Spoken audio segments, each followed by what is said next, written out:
House Party is a new comedy that came out this past weekend. I know that most of you probably have no idea that there's a new House Party movie out, because I know that a lot of you didn't go see this movie. Yeah, whatever, it's in theaters right now. If you want to check it out, you can. I think it's a movie that was originally planned to come out on HBO Max, and then they were just like, fuck it, and put it in theaters. A sequel or a reboot or some weird mix of the two between this and the original House Party movies that came out in the 90s. This film was directed by Calmatic, and it stars Jacob Latimore and Tosin Cole and Karen Obila. It's a story about a couple of club promoters played by Latimore and by Cole. These guys are club promoters, and they're losing their money, and they're kind of down on their luck, and they decide to kind of swing for the fences and go for one last big huge party of the year so that they can recoup their money and move on to a better life. It just so happens that the party that they decide to throw is at none other than LeBron James's house. Yeah, they're hired to clean his house, and LeBron James is not there, and they're just like, fuck it, let's throw our party at LeBron's house. And of course, because they decided to throw this party and everybody's there, it's kind of one of those what can go wrong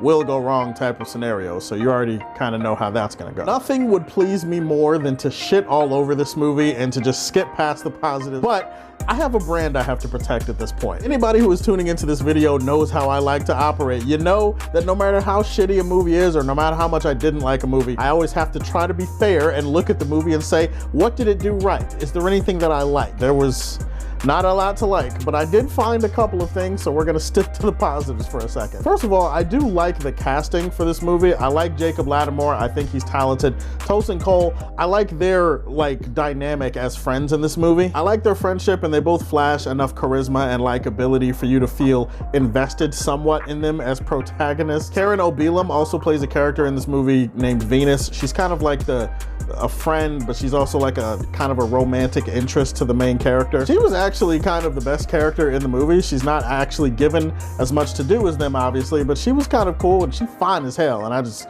thought I'd throw that in there just for the sake of the review. No, really, it makes the review better. I like the fact that the movie did have modern music, but it also had a lot of throwback music choices, like from the 90s or the early 2000s. Also, this movie does have some cool cameos if you're into that type of thing. If all you care about is who's gonna show up in the movie, there's a shit ton of famous people and entertainers and music people, sports figures that show up in this movie. So if you're into that type of thing, yeah, you'll probably have a good time. To be honest, there's a couple of jokes in here that really mainly black people are gonna laugh at, but there's enough chuckle-worthy moments in here that's what I did. I chuckled and I laughed a couple of times, and that's not nothing, I suppose. All right, time to desecrate and demolish the body of the rest of this movie, because guys, I did not have a good time. When it comes to the humor in this movie, it is painful to the nth degree. It's painful in ways that I can't even describe, because while I did laugh like 5 times in the movie, that means there's almost 2 hours worth of jokes that I did not laugh at, that I thought were awkward, poorly timed,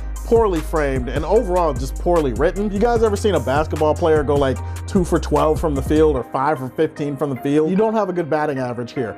This is where the movie falls apart. It's kind of confusing to see who the jokes are for in this movie, because some of the jokes definitely feel more modern, like they're trying to appeal to the social media era. Then there's some really tired and dated jokes that they're using that are from way back in the day. And at that point, I'm starting to wonder who the movie is actually even for. Not to mention, a lot of the slapstick and a lot of the running gags that they have in this movie, they just get less and less funny the longer the movie goes on. And I would actually say that's probably my biggest issue with the film, is that the longer the movie exists, the worse that it gets. I have no idea how this movie somehow managed to get worse and worse, after every 15 to 20 minutes. That's exactly what happened here. This is a movie that had a story, that had some heart, and then all of a sudden, halfway through the movie, the story is just nonsense. Just a bunch of dumbass shit happening for the sake of dumbass shit happening. It's a story that's held together by glue sticks and crayons. Halfway through the movie, the most interesting thing that they can offer you is the cameos, and yeah, the cameos are fun, but that's really not much to build a story on. Almost every emotional conflict that they bring up in the movie is resolved halfway through,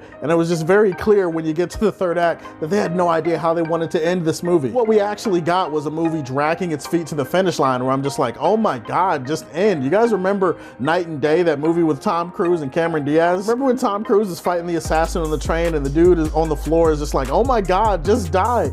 That's how I felt going into the third act of this movie. A couple of chuckle-worthy moments and Karen Obelam's fine ass is not enough to save this movie from the mess that it is. House Party was honestly a gigantic, unfunny waste of time. I'm gonna give this one the rating of kryptonite. Similar to how Superman gets weaker around kryptonite, this movie got weaker and weaker the longer that you're exposed to it. Those are my thoughts on House Party. I can tell you probably haven't seen this movie, so instead I'm gonna ask, what's your favorite comedy from the 90s, if you have one? Go ahead and list that in the comment section down below. Please like and subscribe to the Superfan Show, and if you like what you see, tell me how you feel, and stay tuned to hear more from the Man of Steel.